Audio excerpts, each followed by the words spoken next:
all know who he is. So if you're a master gardener, you probably don't need any more information about Guy because he has been our extension agent since 2001. So he has also been around and teaching us all the master gardening classes. He received his Bachelor of Science from Penn State and a Master of Science from the University of Kentucky. He's worked as superintendent of grounds and landscaping in Pennsylvania, Kentucky, and Florida. So he has plenty of experience that he can share with us. So today, Guy is going to answer your gardening questions, but if you please write it down in the chat box so we don't all ask at the same time, and he will answer the questions as they come on. So at this point in time, we'll introduce Guy. Well, hello, everyone. I hope you all can hear me. I think I did unmute finally. Good to be here. This actually is the 6th or 7th question and answer session I've done. We started to do these last year through the pandemic with the lack of plant clinics and all, and we decided to do these Zoom sessions so that we can. It doesn't take up and make up for the plant clinics, but it'll give people a chance to ask questions that they would normally go to one of our plant clinics during the week, that they can utilize that. So we're doing this Zoom session. We started actually last January. So we've come all the way around now. And this is, like I said, the 6th or 7th one that we're doing. Now, if you've been to any of these earlier, I like to start off with a little PowerPoint talking about, not long, I only got about 16 slides, but usually I talk about what issues I've had in the office with gardening, with horticulture, landscaping, insect issues. I like to talk about that, and we can ask questions as I go through if you have any. But feel free to speak up and ask or put it in chat. It really doesn't matter. I'll try and answer your questions if I can. And also I like to usually put in here an insect that you may not know of, and for some eye candy, a new plant. Hopefully it'll be a new plant that you've never heard of or seen before that I'd like to present. So let me go ahead and get started. I need to first, okay, I got it up. I need to share my screen. And I'm hoping I got the right one. Okay. Now, can you all see that? Yes, no, or shake your head, whatever. Okay. So again, this is, I've lost count, 6th or 7th question and answer session. And of course, hopefully I'll be able to answer your questions. I can't promise that I'll be able to answer all of them. And that's why I like to have this with the Master Gardeners, because there's a lot of experience out there. You all have a lot more experience than I have. And so if there's something that comes up that you want to add to what I'm talking about, or add to an answer or a question, feel free to chirp in. I would appreciate it. I just like this to be sort of an informal thing. So the first thing I want to talk about, obviously, is the snow. I've been getting calls. I've been getting emails. What do? My trees are broken. I had to stop and see a lady actually over near where I live in Breezewood in Spotsylvania that had several trees that were coming down or broken. And, again, that's the hot point right now. That's what we're getting in the office. Now, keep in mind, there is no pat answer, because you got to look at it individually. Some trees are more prone to cracking and breaking. I'm going to show you some examples of that later here. And some will get through it quite well. Like, for instance, you see this Norway maple with the, even though it's an evergreen, and a lot of the pines came down in this because they seem to hold more snow. But they have a tendency to shed a lot of that snow. You can see how vertical the branches are. And so that may not be as affected. And so if we get into it, how often do we get a snow like this, right? The last time was Snowmageddon, and I don't know how many, it was a decade ago or so. So we don't get a lot of that. But when it does, it can do a lot of damage, especially to older trees. So you may want to think in terms of strong wooded trees, or trees that will shed some of that. So they're not all equal. Keep in mind that depending on the density of snow, it can weigh 15 to 20 pounds per cubic foot. All right, so we had a foot of snow. So that's a lot of weight that's coming down on these trees. I was out the day of the storm that Monday, and I was trying to keep up with the snow on my driveway. I was shoveling it, and it was like a war zone out there. I mean, I could hear crack, bang, trees coming down, limbs coming down all through the neighborhood. It was pretty bad because of that. So that's something that you need to keep in mind as far as, it's hard to plan for that because we get so few of these types of snows. And it's, do you really want to plant just snows that are going to be able to withstand, plants that are going to withstand the snow. But this snow can get pretty heavy, and that was a wet snow. So I would say it's closer to 20 pounds per cubic foot of what we saw the other week. Okay. What do you do when that does now? I have a tendency to go out and brush it off of at least my arborvitae and some things that are bent over, some of the shrubs. Be very careful with that. Don't get in a hurry to knock off because it's cold, the limbs are brittle, and you can actually do more damage by brushing the snow off, especially the heavy snow we had. It take a lot of force to brush it off to let the limbs start to open. So if you're going to do that, just be careful. You can break them easily and cause more damage than what the snow is. A lot of the trees, if they're bent down to the ground, I have a few pictures of that. I have pictures around my house of some of the trees and shrubs that were before and after, meaning with all the snow. And then I have some pictures showing after it melted what they do. And some of the trees will bend back up, okay? They may not reach the full capacity where they were, but it may be good enough that you don't have to do anything, okay? Sometimes you can stake them or straighten them out.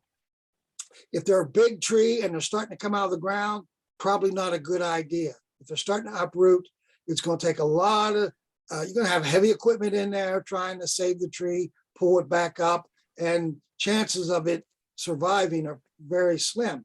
So if you've lost a tree where the roots are actually starting to protrude from the ground on one side, you may want to just go ahead and cut it down. But if it's a small tree, surely you can replant it or stake it. But keep in mind, the tree is really heavy, especially if they're larger, and it would take a lot of force to straighten it up, and that might even hurt the tree itself. So let's look at some pictures. This is my backyard. Guy, I'm sorry. Can I interrupt you just for a Sure. moment? Mhm. I just wanted to know, it might be because I'm on a laptop. Is anyone else having trouble seeing the entire slide? Or is it just me? No. Everybody else okay? Yeah. All right, just wanted to check. Lisa, Thank you. I'm on a laptop as well, and go up to the far right, upper right corner and pick view. Yeah, it's fine. It's just being weird. Okay. I'll figure it out. I just wanted to make sure nobody else was having a problem. Thank you, Guy. Okay, so this was my backyard after the snow. I want to point out there was a lot of things that have happened to it. I have a dogwood tree. You can see it kind of angled there. There's some boxwood elegantissima, which was actually completely formed wide open and looked like it was a mess. This is a Japanese maple, which actually was a bud sport of one I had in my front yard, which was a split leaf red variety. And I transplanted it back here, and from the graft it reverted back to a green, and it wasn't a split leaf variety, but it's a very nice Japanese maple. It's almost completely bent over. You can see other trees back here. At the other end of my yard, these are like 20-foot arborvitae, and you can see right here completely down on the ground. Okay, this is an elm tree, and the limb was all the way down on top of it. So there's a lot of damage or a lot of issues here. This is another angle from the same angle here, showing some of the limbs and things that are down. So let me show you what can be done, if anything. And again, there is no silver bullet for this. Every tree, depending on its species and depending on how bad it is, you're going to have to figure out what you can do to it. Okay, so this is the before and after picture. All right, this arborvitae is this one right here. Okay, can you see that? It's completely on the ground. Okay, you can see these are pretty tall. There's 3 of them here, and there's they're usually multi-stemmed, and you can see it's starting to split here or show some of that, and it's straightened up a little bit more, but they'll never reach. They were nice, beautiful spirals in the corner here. They'll never get back to that. So I'm going to have to, if I want to keep them, and I do, I'm going to have to get a ladder and put some rope or twine around them and tie them together. And I'll probably leave that for a season, maybe this summer, and then take it off. And they should be okay by then if I get on them early enough. Okay, I don't want them growing like this though. So, when you have these, like an arborvitae, which is narrow, it's got, the foliage is still on. That's why they bend over, it catches all that snow. And again, it was completely down on the ground. One's bent over the fence here. I think it was this one. This one was over the other side. So there was just, when I went out and looked, I says, my goodness, you wouldn't even know I had any arborvitae there. So these are some of the things that were going to happen. You'll see this more with junipers or arborvitae or leyland cypress that are a little bit more narrower and have needles that are evergreens. Okay. This is a picture I showed you earlier. I tried to straighten this up. Look at the, I'm sorry. I tried to fix the color. It was very dark, but you could still might see it. And the problem is I was taking this picture late in the day and the sun's up here taking into it. But there are a couple of things I want to point out. This is the Japanese red maple. This is it right here. Can you see it? It's completely recovered. Okay, even though the limbs were on the ground, completely on the ground, it is recovered. I did not do anything to it at all. This is the dogwood, which did straighten up a little bit. Okay, but it'll still maintain somewhat of a lean. I'm not going to fool with it. It's not pulling out of the ground. The roots aren't coming up or anything. And it's fine if it leans over a little bit. I'll just fill that area up somewhat. So that will be all right. This is the arborvitae or the boxwood that, and the picture wasn't a good picture showing it right here and they're snow covered. But when I went out there, they were completely on the ground, split open and on the ground, looked like they were a mess, looked like I'd have to take them out. These have been here 20 years. And the snow, I didn't brush any snow off of them. It melted on its own and you can see they're beautiful again. So depending on the plant and how flexible, how big it is, will make a difference. Okay. Well, here it is right here. This is still showing some of it. This section, like you can see right there, this was completely down. It was open, scraggly looking. And now you can see it's starting to get its form back here again. So this is just some good illustrations of what you might be able to expect with it. Not everything is going to be permanent, depending on the plant and how badly it is. Okay. This is my cytisus, Scotch broom. It was beautiful, feathery, upright looking. You can see it's down on the ground. The snow caught it. This is about a day or two after the snow, so it started melting. I did try to pull some of the snow off of it. And it remains to be seen what it's going to do. It's not real big, so if they continue to lay on the ground after everything is gone and it doesn't revise itself, I will probably just put a rope around it to get that form back, that nice vase form that they have. And, from there, it should be all right. As long as the limbs aren't cracked, as long as they're not broken, you may be able to stake it up or do something, rope it up again. Okay. This is in the corner. The arborvitae are right here, and these are Chamaecyparis and Cryptomeria. I got it. Where was it? Colesville. Okay. Beautiful plants. They're a little brown right now, but you can see they're completely bent over. They're only probably about 4.5, 5 feet.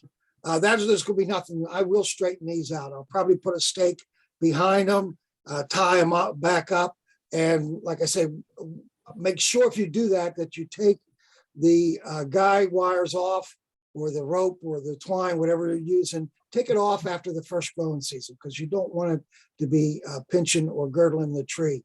But these will be fairly easy to straighten out. Okay. This back here is actually honeysuckle that I pruned way back. I had to do some work down here, and it's the, not the Japanese honeysuckle, of course, peaches and cream. It's beautiful. It blooms and fills the whole yard with a fragrance. It has white and peach type flowers on it. It's just gorgeous in the summertime. Okay, let's see what else. Oh, this is in the front of my house. There's my truck. This is a post oak. And this tree, the day of the storm, you can see the tips of it. It was completely down into the back of my truck, believe it or not.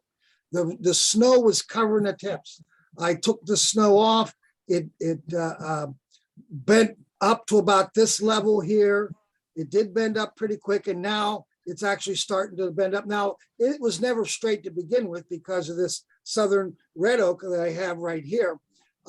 It's kind of shaded, so it is moving over. It's probably more on this line it was before the storm. But again, it's not nothing that's going to really hurt the tree.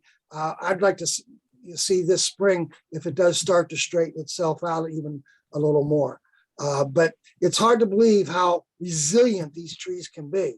Like I said, the tip, which is right up in here, was bent completely down, and it was resting in the back of my pickup here. And now it's already back up. So during the growing season, it should do some straightening out. This is across the street. I live on a cul-de-sac. And does anybody recognize what this might be? It completely broke out. Here's one here. Here's another one. They lost a lot of limbs. This one not only lost limbs, but completely. Go ahead. What are you going to say? Bradford pear. Yes, indeed. My favorite tree, Bradford pear. I mean, it didn't take anything. This thing was completely across the street, and this poor guy had to come out while I was still shoveling my driveway of 12 inches of snow. He was cutting it off so the people back here can get to their house. It was just a mess, and you would expect that. There's another Bradford pear, lost a lot of limbs right here under the street. I did move some of those off for him, but he's got a lot of work there. So, again, if you don't want this to happen, picking the right tree, look at this post oak. It didn't break.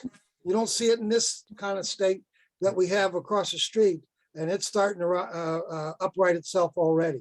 So, I guess I did put Bradford pear. That's, well, anyways, that's some of the damage that I see. This is right around my house. Now, I want to show you a picture that wasn't at my house.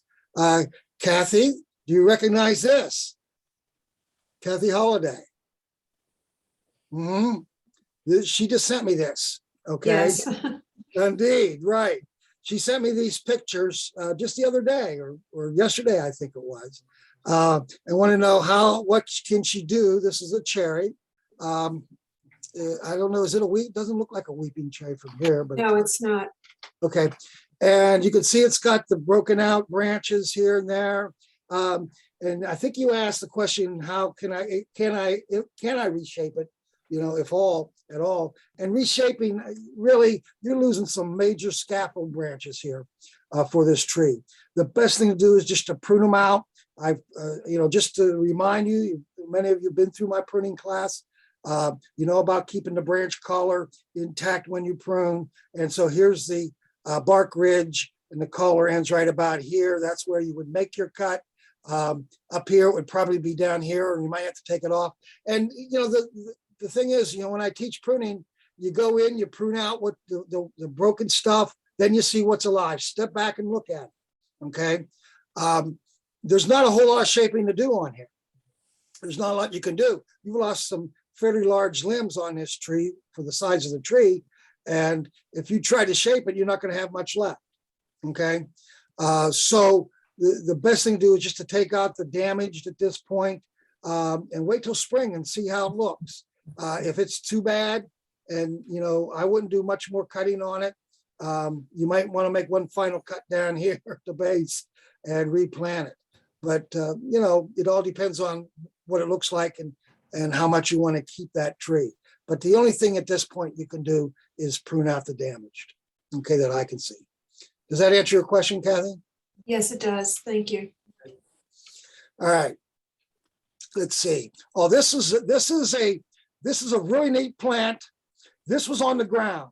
It's only about 3.5 feet or so, 3 feet. This is a loquat. Okay.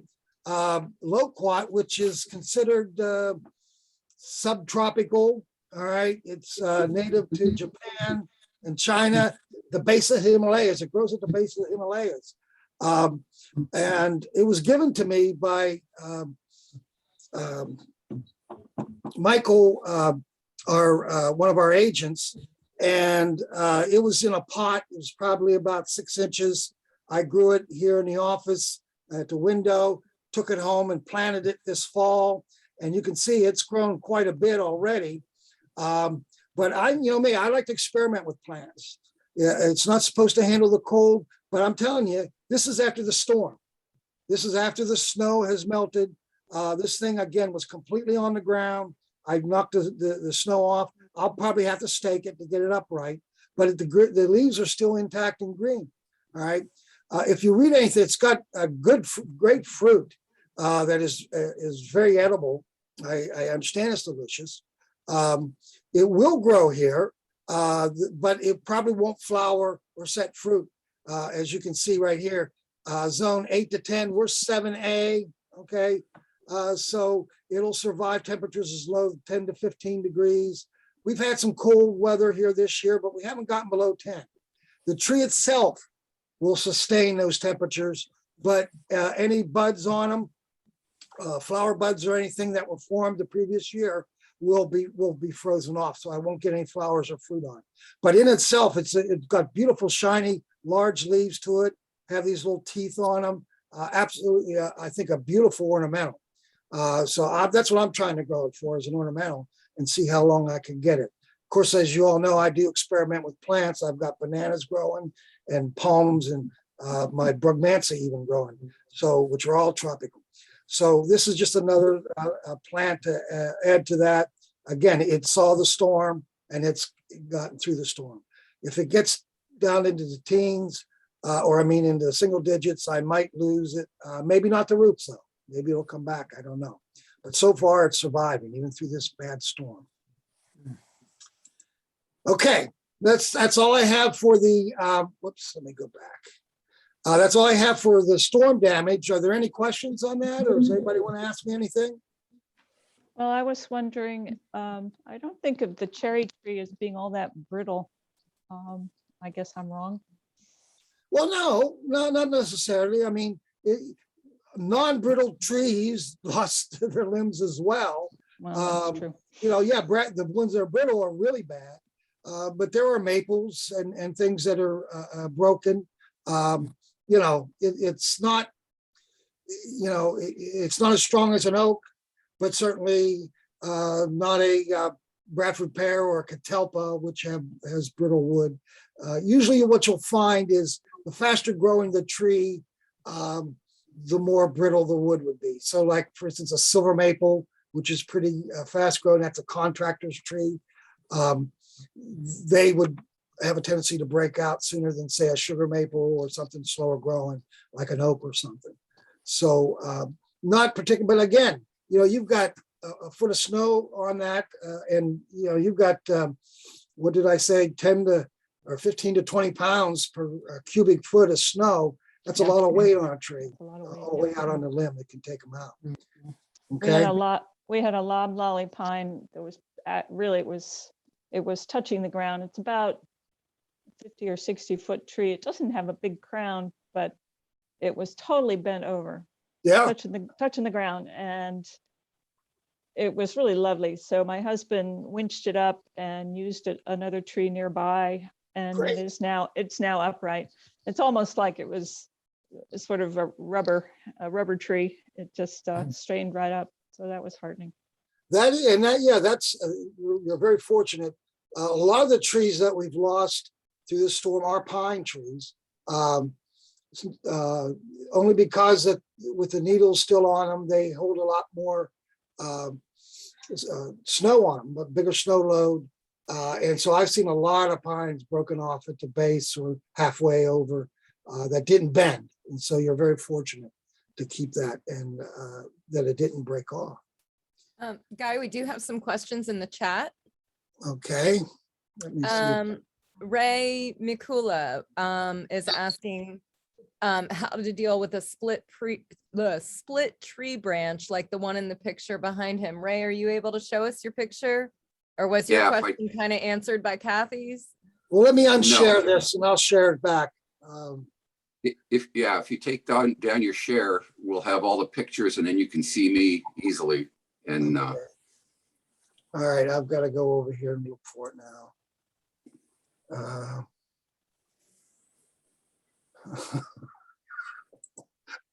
Lisa, Do you need me to do some movie magic? I can't see the stop share button. I have it Ray, here. you need to move, Ray, you need to I got move it. I got it. I found it. Go ahead, Ray. There you go. Yeah. Okay. Now we can see it. so there's the tree that I have, and it's a what are those things called? Crepe myrtle? Crepe myrtle, yeah. It looks like. And it's split and it's like 50-50. So if you wanted to make it bigger, you can, but it's about 50-50 split. And one branch is laying sideways and they're probably both alive, but I wanted to cut the one part off. But half of it is exposed right down to the hardwood or the dead wood on the inside. So how would you prune that? And would you have to spray the exposed part with a sealer or anything?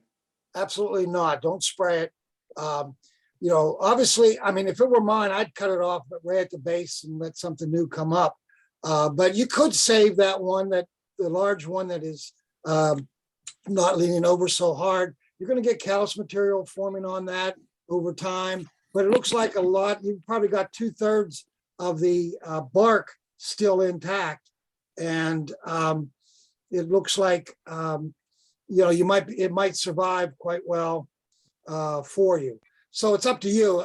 But there's a lot of, it's a multi-stem plant. You have a lot of stems there. It might be just as well to go ahead and take it out right below the crack and go from there, unless there was a reason that you want to save that particular branch. But don't spray it with anything. They don't do that anymore.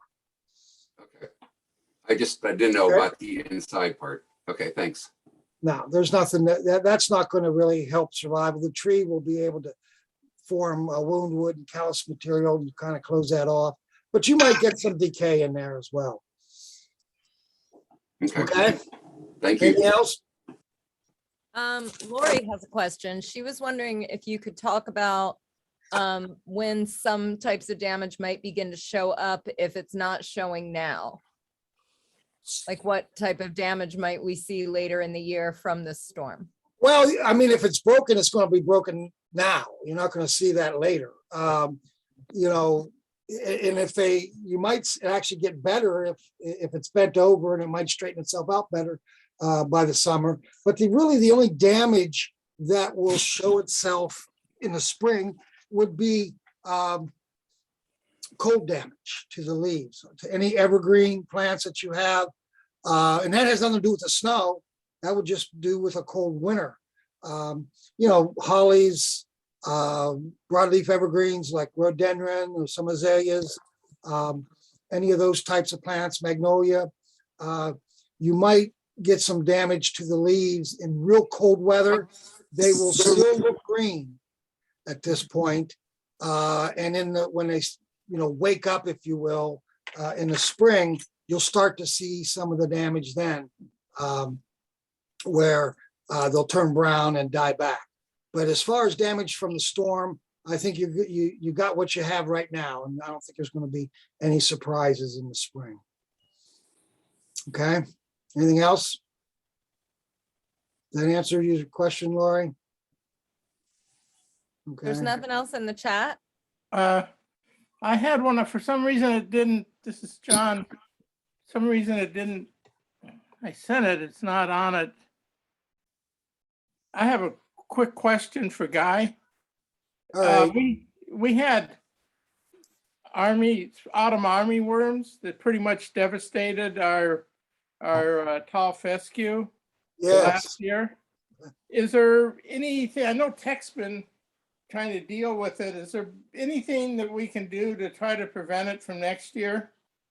Prevention's a tough one since they're migratory. I mean, there's Yeah. really nothing, it depends on the weather. We get a lot of storms coming up from the Gulf, wind systems coming up through there, hurricanes, what have you. It's going to carry them up here in the spring and early summer. So we can't do anything about the wind, prevalent wind carrying them. The best thing you can do is when they get here is deal with them before they become an army. Okay. Which is hard to do, hard to see them until you start seeing the damage. Till you Yeah. see the damage. Yeah. Correct. And again, we do not recommend preventative sprays with this stuff because, you don't want to inundate the environment with a pesticide when you may not need it. So that you just have to watch it closely at this point. And if you start to see them, there are little tricks you can do if you have a site that doesn't have a lot of damage and you're not sure, there are ways to determine that. If you get, see little pencil-sized holes, they hide down under the grass in the ground during the day. And if you get like a can, juice can of some sort, take both ends off, press it in there and fill it up with water, they will come to the surface and you'll know that you have them. So there are ways to indicate or look for them if you think you might have them. But other than that, once you see them, really it's going to take essentially a pesticide to get rid of them before they do a lot of damage. And it will. You can control them, okay, with certain sprays. But that's what's going to happen if you do get them. I don't know of any other way to prevent them. I've talked to Dr. Goatley about it, and they've never had such a bad time with the armyworm in Virginia here. We've had them before, but not as bad. I've had all kinds of landscape companies call me this summer and fall because they can't keep up with them. People their lawns are turning brown and they don't have enough manpower to keep up with it. So there is no magic bullet for them. The only thing you can do at this point that I know of is spray them when you have them. Or plant zoysia. I guess I don't like zoysia. Not as much. Okay, not as much. All right. Guy, we do have a couple more questions about the snow damage. Okay. Barbara, and then we have a different question, but I want to do the snow damage ones first. Barbara would like to know, with the trees that are damaged and need the pruning, how quickly does that pruning need to be done? It's best done during the dormant season. Now, you could do it now. I usually like to wait, until the real cold weather is gone, but certainly before bud break. Okay. So, but you could do it now probably. I don't think you got the damage already there. So you could prune it. You wouldn't want to wait till this summer to do it. Okay. So do it between now and the spring. If you do it when bud breaks and starts to grow, you can cause a little more damage that way. I would do it, next week, next month will be fine. Okay? And the lawyer in me needs to add, that's assuming it's not a danger to your property or others. Yeah. You don't want to wait till next week if it's a danger. Risk management. Okay. The next question, Karen says she has a 40-foot American holly where the top leader snapped off about 10 feet. Hollies are pretty resilient. Should she just leave it? Yeah, clean it up. If it broke off, clean the shaggy stuff up. I have seen hollies pruned clean back to their stems, taking almost all the foliage, and within a growing season, they're full again, even within a few months. So that's one of those trees, those evergreen trees that would probably come back depending on how bad it is. it's going to look a little more rounded. It won't be as pointed as or pyramidal as you might like. Ultimately, what's going to happen though is one of the stems closest to the break, the uppermost stem, will start to bend up, and it'll become the leader. That has to do with auxins and various plant hormones that are produced in the apical part of the stem. When the central leader is taken off, it's going to become bushier, but then eventually one of those will become a leader. And it probably won't look right for a while, but if it's 40 foot and you lost 10 feet, you still got 30 feet of it. So, especially if it's a screen. But yeah, it should be fine, I think, if you clean up the breakage. Okay. Thank you. And then Judy has a question about Quince tree pollination. Would you rather do that one now, or would you rather wait? About what kind of tree? Quince? Quince. I say Quince, you say Quince. Quince. Quince. I say potato, you say potato. No, it's quince. But when you learn by reading, you don't always know how to say things. I'm just demonstrating how much I read. Okay. So would you like to answer the quince tree question now, or would you like to answer it towards the end? I'll tell you what, I really just wanted questions about the snow damage. Let me finish. I only have a few slides, and then we'll get into any other questions that you might have. Okay, does that sound fair? Yeah. All right. So Okay. Then let we me got go one more ahead. question about snow. Okay, well, let's answer that. Maddie wants to know what will happen to a pine tree that broke off about 10 feet off the ground. There are no branches left on the bottom part. All this happened in the big snow. Maddie, is that John? Yeah, she's with Laura. Yeah. Oh, sweet Maddie. Okay, Maddie. I'm sorry, honey, but that tree is a goner. If it's broken off, it's not going to come back. They do not have, they don't form suckers or adventitious growth. That's a big word, and I want you to look that up in your dictionary, honey. Adventitious. Have your mom or your grandma look it up for you. But if it's a pine tree, it will certainly, it's gone if it's broken off that much. Yeah, you're not going to save it, sweetheart.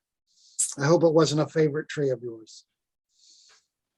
All right. I think that's all we have for snow questions. And All right, we'll let see. me go ahead and share then the rest of this. I only have a few slides. Make sure I share the right one. Okay, everyone see that now? Yeah. Okay, so that's really all I have about snow damage. Again, if you have other questions on it, we can answer them here when I get done as well. I always like to present an insect that you may or may not be familiar with.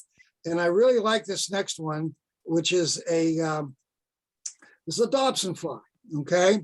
The adult male and the female, you can see the male has these big scimitars here. They really don't articulate. The one, these things are actually, you know what? Let me show you how the size. Let me unshare real quick.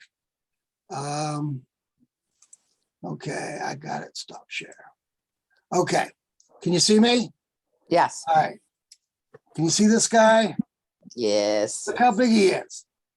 Okay, he's at least 4 inches, maybe, he can get as big as 5 inches. Okay, that's a Dobson fly. They're good guys, actually, even though they look so bad. They look pretty frightening. Actually, I actually had a guy just a few years ago call me. He said he lived down near the river. They live near water. The larvae, this is the larvae, they live in the water. They have gills, actually, a voracious insectivores. And they have some pretty strong mandibles.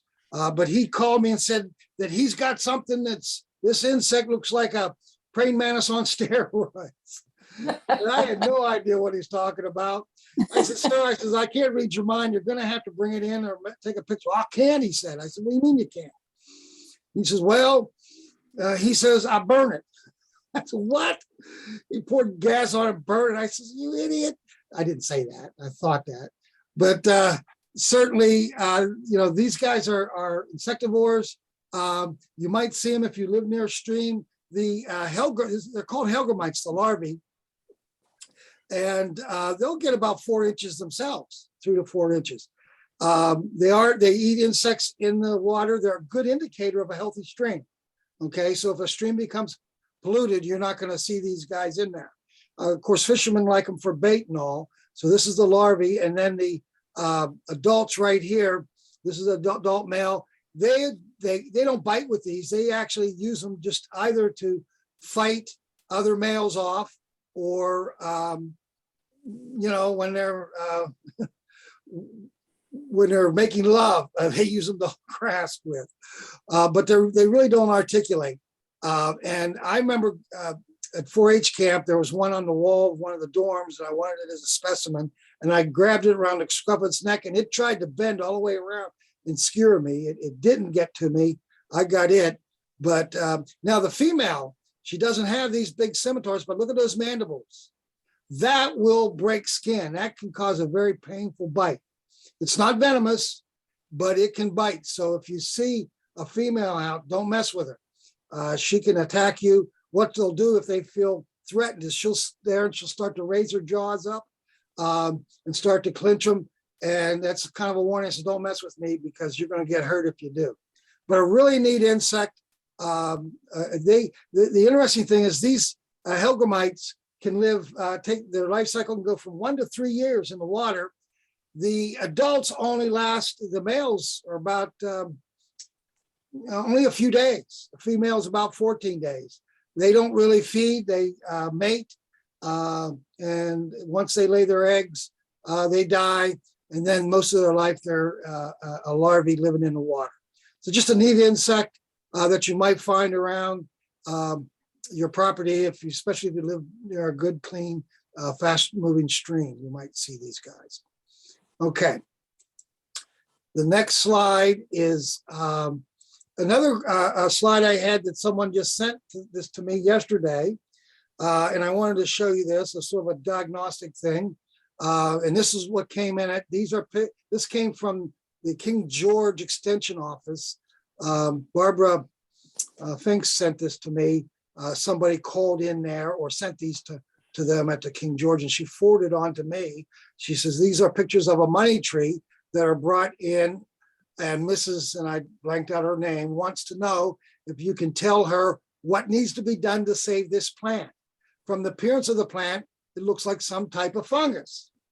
Well, you know my thoughts. Okay, you already diagnosed it, tell them that. What makes you think that it's a fungus? And let's use this as a learning session. What you see here are the tips are all, the rest of the leaves look good. Excuse me for a minute. I feel a sneeze coming on and I don't see a mute button. Okay, let me see if I'm past that. Sneeze. All right, so this is our money plant. Does anybody recognize anything here or see anything? Want to make any comments about this plant? If this was your plant, house plant, what do you think about it? Anybody? Jonathan here. I have one of those, and it sure looks like it's not getting enough water and probably needs to be repotted. I find that the potting arrangement for these guys that the decorators put with the rocks and everything gets in the way of having a reasonable amount of soil underneath it. I'm going to repot mine. I don't think that's an infection of any kind. Do you, Guy? Absolutely not. And you're 100%, Jonathan. The tips, when you see this type of dieback from it's all the same. All right, that's a water issue, and you can see in the pot here. This looks like a bonsai pot with very shallow roots. She's probably just not watering it enough. Also, you don't see much of a margin, if any, there. Let me show you the next slide is a close-up of some of it. You can see the base, and I don't know what all this is on the stem, but you're right. Designers, they kind of weaved it into some nice little thing in this little pot. We didn't have a chance to call and talk to her. Lisa tried this morning just to get a little more information on it. wasn't able to get a hold of her. But you can see what's going on here. There's just not a pot, and that plant has gotten pretty good size already. So even if she's watering it regularly, it's still probably not enough. This is made for bonsai, okay? And she's not bonsaiing this. This thing is growing at its full rate. And so there's no way those roots are going to sustain this plant. There is one other, I don't think I put it on here. There was another picture that I don't have on there showing some necrosis on the edge. And there was a little margin there, so that might be something else going on. Remember, it's a lot of times with a plant, you can have more than one thing that's affecting it at any given time. So you might come up with a general idea of what it is, but there might be something else going on as well. But with this, I think you're right, Jonathan. Right on. This is abiotic, and it's essentially a water issue. And she may come back and say, "Well, I watered every day," and I say, "It's still a water issue, ma'am, because it doesn't have enough root system to sustain this plant." Okay, that would be my thing without talking to her anymore or knowing anything about it. But I wouldn't even bother to send this into the lab because the symptoms. Let me go back.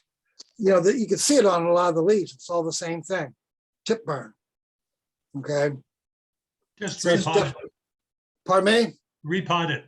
Absolutely. That's what I'm going to tell her. Unless she wants to spend $35 to send it to the plant diagnostic lab, that's up to her. But they'll probably come back and say insufficient sample, which means we didn't see any disease. Okay. And so the final thing I want to show is I like to introduce you to a new plant. Now, with some of you may have seen this plant before, and I know I've mentioned it in classes, and I get a lot of blank stares when I talk about this plant because I don't have pictures of it or go into it, but I talk about it. This is it. This is Inchianthus campanulatus, or red vein Inchianthus. I don't know of any other common names for it. A really nice plant. You can see the family. It's in the Ericaceae family. Does anybody recognize that family? Azaleas. Anybody? What family Azaleas. is it? Go ahead. Come I on. think Tina said azaleas. Very good. Azaleas and rhododendrons. Yeah. Indeed. It's the rhododendron family. And so it again, this is a nice companion plant. If you have a bed of rhododendrons and azaleas, Pieris is in that same family. This would make a beautiful companion to it. It'll get 6 to 8 feet under great conditions. It might reach 15, but it's got these little flowers. Now, there's different cultivars. Some are white with a pink blush to them, or the tips are pinkish to them. Again, they're spring flowering. The fall color is outstanding. I picked a particularly good picture of fall color, but usually it'll range anywhere from orange to reddish orange to yellow, and anywhere in between, or mottled color. But it has, I say good 3 seasons of interest. Of course, spring, the summer, it just has a very nice foliage to it, nice shiny foliage. And then in the fall, you get a nice fall color to it. So it would make a nice companion to any rhododendron bed. Again, in that Ericaceae family, it does like acid soils for that reason. Okay, anybody familiar with that? Mm-mm.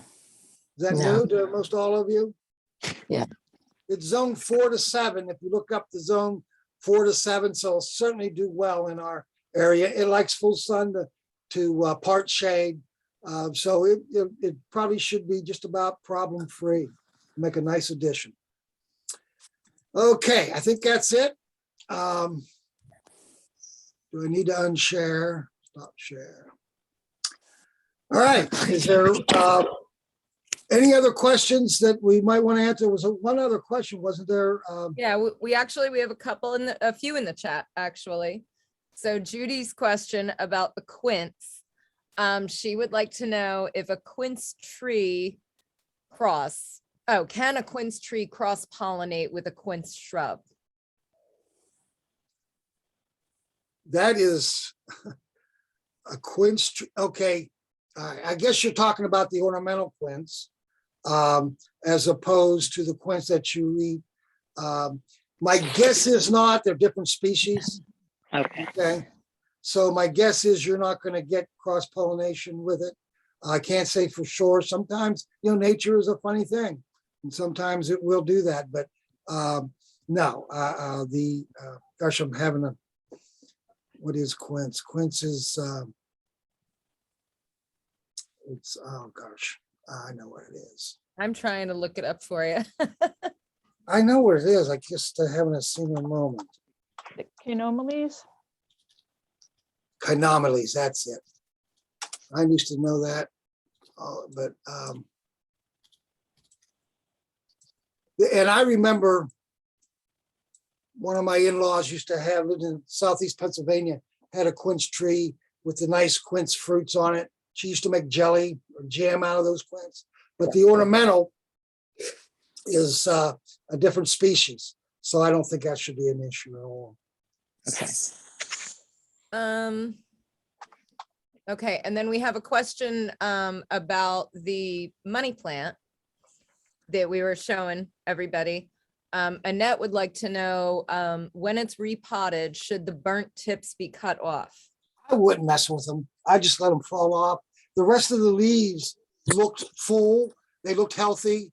If you cut those leaves off, you're reducing photosynthesis material. So I wouldn't cut them off. If they're unsightly, you could probably, if you've got time on your hands, you could probably go in with some knife or shears and cut off the dead part.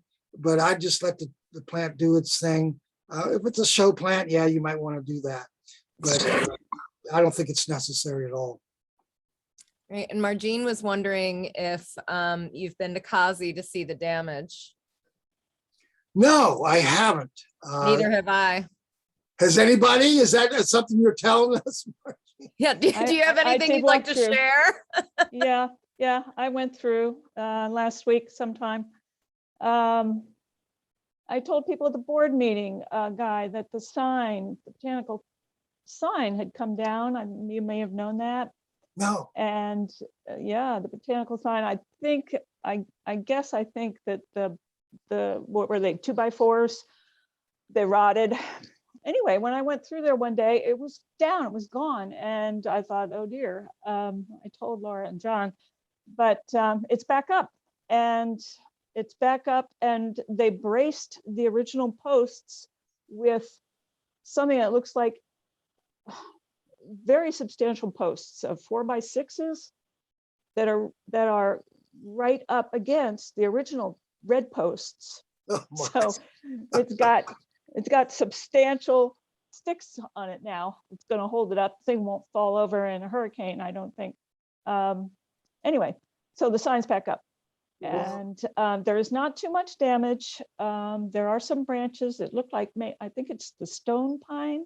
Did you have a stone mountain pine or something? That lost a little bit of branching, but nothing substantial, little stuff.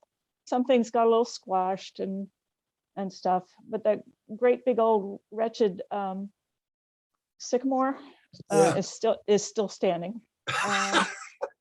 The pine trees look like they survived pretty well. And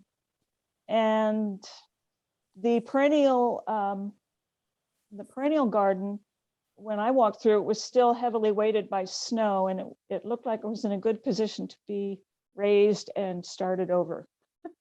Well, but I told people that they'd have to wear a suit of armor because some raspberry has gotten in there. oh my, we need some Very work. thorny, very thorny. Back when I was, go I ahead. drew blood last year when I tried to prune some of it out. So Absolutely, it can be tough. essentially not too much damage, just little stuff. That's great. That's That's good to hear. I have not had a chance to get down there. Now that perennial bed, I really was against even putting it in. I had several master gardeners a number of years ago want to do it. We actually had a group that would maintain it. I was afraid it would become a weed patch unless we had dedicated people to it. They promised me they did. It petered out after about 2 or 3 years and has turned into a wheat patch since then. So we do need some work down there with that. I need to get down and see what other damage there might have been. We had that one elm, that Chinese elm, we had, beautiful tree, was split out before the storm. And if it's still standing, I mean, it had a big split down the middle of it. If it's still standing after this storm, I think I'm going to leave it. I was going to cut it down and replant it, but if it can take this kind of weight, maybe all we need to do is get it cabled back and bolted back. It was a beautiful tree. So that was, looked like it was still standing. Yeah, I don't remember noticing that was heavily damaged. I do think now one of the evergreens that was right near the little bridge they put in, I think that. Yeah, we didn't even plant that. Took a heavy hit. That was a volunteer, that juniper. I think so, yeah. Yeah, if we lose that, that's not a big deal. It's just a regular juniper. That one got so big so fast. They're fast growing. Yeah, they grow really, fast. really They come did. down fast. I'll tell you what else is getting big is the sumac patch. Oh yeah, starting to That's fill in. Sending up shoots all over the place. That's what it's supposed to do. You know, for years, some master gardeners that were taking care of it didn't realize that you weren't supposed to pull those suckers up. And so that's why it kind of remained just a few of them there. Yeah, and I must have gotten the word out, and it's starting to fill in like really nice and full, like it's supposed to. That's good to hear. That's great. One of the MGs asked me, is this part of that thing? Because the way they come up, they really aren't all that attractive. And I said, When they're in foliage, yeah, though, that's part of the split sumac. Don't cut them down. Don't pull them out. That's part of it. Yeah. When they're in foliage, and then that fall color, that bright orange color, you can't beat it. It is beautiful. Yeah, foliage. Okay. Is Okay, there we anything else out there? Yep, we got one more in the chat. Nancy bought a beautiful pot at Hellebore. Now it's failing. Can she put it outside? What's failing mean? What does that mean? What's the symptoms? Nancy, you want to turn your mic on?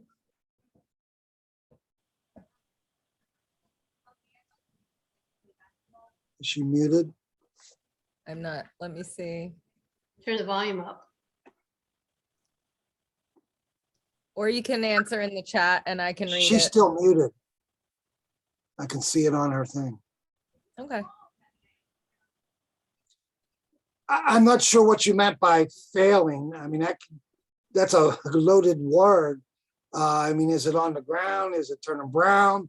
Failing to grow. I'm not sure exactly what you mean by failing. But yeah, they'll get through our winters. Lisa, you have a lot of hellebores. Yeah. Why don't you answer this? Well, yeah, of course they do fine in the winter. This is their time to shine. But it probably, and Guy, you can correct me if I'm wrong, it probably depends on where you've had it. If you've had it sitting inside for a while, it still might need to acclimate to being outside. Absolutely. Yes. But once you get it acclimated, then yes, it can be outside. And my experience with them is that, yeah, they're not real happy in pots. And if you got it relatively recently, it's probably root bound at this point because it probably came in that pot in the spring, because they're actually hard to find when they're actually in bloom. Yes. So my suggestion would be, if it's been inside, take it out, get it acclimated, and then take it out of the pot, make sure it's not root bound, and then either, wait until it's not like actually frozen outside and plant it, or at least for now repot it and put it outside, but it should be fine outside. Lisa made a good point. It does need to be, don't put it out now when we're going to get temperatures into the teens this weekend. Make sure that real cold weather is over. Even though it will grow in our climate quite well, having it inside has probably got a lot of tender growth on it right now. It hasn't had a chance to go dormant like it would normally do if it's growing outside. So I would wait till, probably depending on the weather, how the weather is, probably the end of February or so to put it outside. When you say failing, I mean, it might be watering it too much right now. And they could have issues with the roots or something. So, let it dry out a little bit. Okay. Don't water it so much if that's what you're doing, and kind of hold it in there until the weather breaks a little bit. And then you Yeah. Okay. All right. We don't have any other plant questions in the chat. We have a bird question, but I'm looking at time. What do you think, Guy? Do we have time for a bird question that's I think is more for the group, or? It depends. I probably won't be able to answer, but go ahead and ask. No, it. it's more for the group. All right. Joan wants to know if anyone else has noticed a very light turnout of birds at your feeders. Had a lot of diners during the heavy snow, but still very light consumption of the goodies. No, mine's all gone. I have, in fact, I was just looking at the window. I have so many finches and juncos and a cardinal. Yeah, I have a birdie feeding frenzy at least twice a day. Right. The birds are all still here. We've noticed quite a drop in the bird population, but I think that there's just better digs down the street. Yeah, I was We gonna used say to- maybe they just don't like your we- restaurant, John. Well, they loved our restaurant, and we put some suet out, so some of them are happier. But we have some new neighbors a couple of years ago, and the husband is a bird aficionado, and he has several feeders out. So it could be that some of the population is finding better digs around. I'm not seeing many cardinals. I don't think I've seen a blue jay in ages, although I think I heard one in the trees. But I would say our bird population is down. I'm not sure what's causing it, because I Well, know a we lot have- of people have feeders around here. Yeah, we have a lot of comments in the chat. Annette says that it was a very light turnout this year for her birds. Sean says they have 4 pair of bluebirds and a bunch of finches, juncos, and Carolina wrens. Lori says that her birds are different due to them migrating. So that's Very Well, possible. my garden's been a little shy on birds this year. I have a feeling it might be the Walmart seeds out. I think have a your nice audio re- might You be have a a nice little, reverberation going on there, Joan. yeah. Right, let me take the visual off. What I tried to say was, it might be the Walmart seeds I bought that's turning the birds away. If I were a bird, it Well, would you be- could be right about that. Yeah. Laura says that Maddie gets lots of cardinals. So yeah, maybe they just don't like the Walmart food. We have highfalutin birds out here. Yeah, you got bird snobs. Anybody else have anything? There's nothing else in the chat. Anybody else? I'll ask Guy one more question. Sure. Anticipating weed season, which will be approaching. Guy, do you have a weed that is really, maybe your favorite weed or something that's good for the soil? a favorite weed. Yeah. I love this game. If it tastes good, it's my favorite, okay? If I can eat it. I don't Aside have. from hogweed, which we all know is your favorite. Oh, my goodness. Oh, That has cost me more time, the hogweed debacle we had a few years ago. Everybody and their mother had hogweed growing, and I had to go out and investigate it on a regular basis. The time I put in running around looking for non-hogweed, still hasn't been anything found in Spotsylvania and the Fredericksburg area. Even though I know there was a guy that was claimed to got into it, was in the hospital for it. I investigated it with the USDA, with the director of the plant where it was supposed to be growing, printing plant. Found no seedlings, nothing around there that would indicate he was allergic. It was hogweed. He might have been allergic to something else. So despite all the alarm, I still have not seen it in our area. Thank God for that. And it has died out. But you know, the big thing last year wasn't hogweed. It was what? Oh, armyworm was last year. Well, that was a real problem. The big thing on the news was the murder hornet. Remember? Oh, yeah. Oh, the bird, I- yeah. And I got pictures. I got everyone calling saying they got a murder hornet in their yard. Matter of fact, I talked about that in one of these Q&A sessions. Actually, I got a PowerPoint showing the difference between that and the European hornet and the cicada killer and various bald-faced hornet. But the biggest one they get mixed up with is the European hornet. They're not even on the East Coast yet. They haven't found them. It's a very isolated area in Washington State and British Columbia. And they've been going through great pains to keep it that way. They hunt them down. If they see one, the scientists there have put little monitors on them or that they can trace them back to the nest. And then they can, they have a whole big program where they detect exactly where the nest is. A lot of times they nest underground or in the trees, and they will actually cover it with a quick wrap type thing, a plastic wrap, and then suck them out with a vacuum of some sort. They want to keep them to analyze them and experiment with them and see what's going on. But it's a very elaborate program. And they have the whole state, the northwest section of the state is where they are.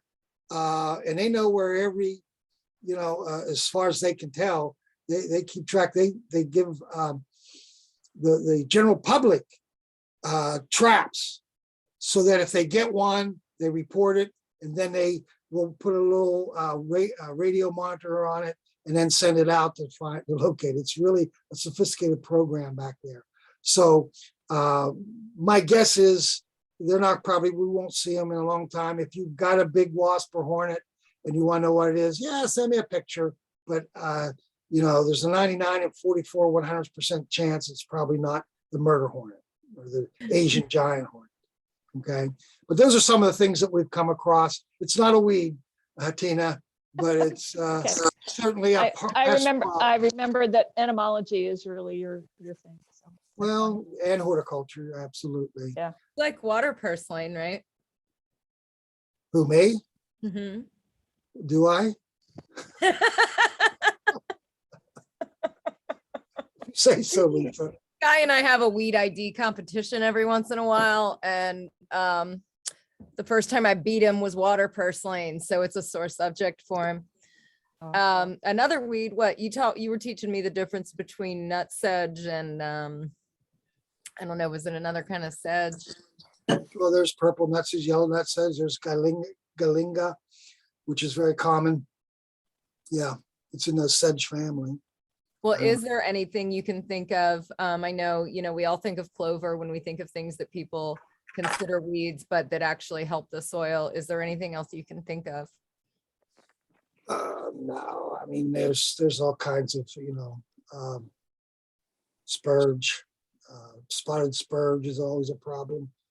Then the annual weeds, we'll be getting into this season when it starts to flower, the bitter cress, the chickweed, all that stuff. But I don't have a favorite.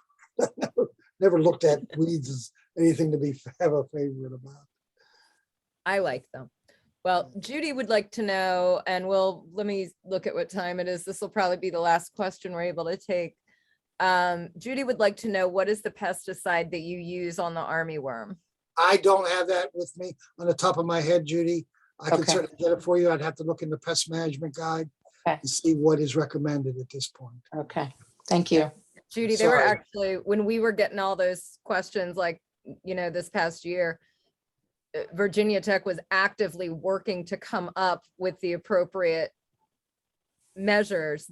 Because we have recommendations, but for the numbers that we were seeing this year, they were like, okay, we might need to figure something else out. So So yeah, well, it'll be interesting to see what the recommendations are next year. Okay, thank you. That's The something. broad they were- spectrum insecticide would work, but it, again, it needs to be stated on the label, at least for the plant, for the turf. Mhm. So, yeah. Okay. Okay, thank you. We're good. I just want to say, I think I noticed a few names that I don't recognize as master gardeners, and we're happy to see that you were here. I did. Let me ask Tina before you leave. Ted Schubel was supposed to be here. Do you see his name there? Ted, if you're that phone number I see in the list, that's fine. But he promised he was going to be. He wanted to be the link. He said he was going to be at this thing when we were doing the radio show last did week. not He said see he was his gonna be here. name. I didn't see his name, so he might be that phone number. I don't know. Well, I definitely sent him the link, so I do not blame me. I wonder if he didn't realize that he had to click it to register. Well, And get the anyway. usable link. Yeah, well, I'll give him what for when I see him again. Okay. Thank you, Guy. Thank Thank you. you, everyone. We had about 50 people here today, and that was absolutely terrific.